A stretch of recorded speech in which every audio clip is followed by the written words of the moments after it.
We do this every 4 years.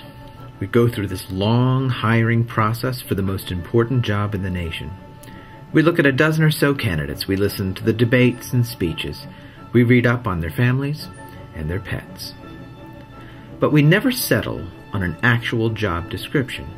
Seriously, ask any 5 Americans what they expect of a president, and you'll get 5 different answers. I would say the most important job of the President of the United States is to uphold the general want of the people of the United States. What's the most important job of the President of the United States? I would say satisfying people's needs.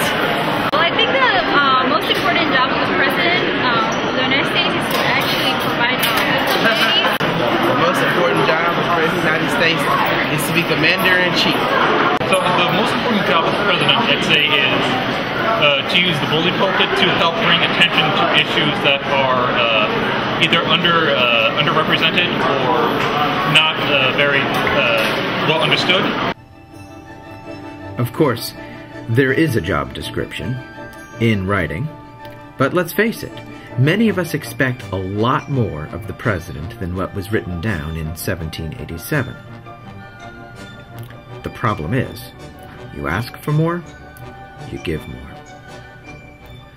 The problem with presidential power is that it has grown, and that there are difficulties in checking it effectively. For example, the number of issues that claim the attention of Congress has grown so complex that in terms of mere competition, it is very difficult for congressional staffs to keep up with the oversight required by the massively sprawling federal bureaucracy. Still, the world has changed, and Americans have a soft spot for powerful bosses.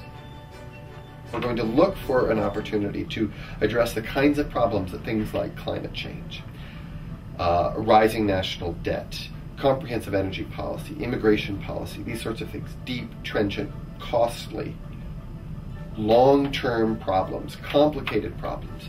We need leadership that can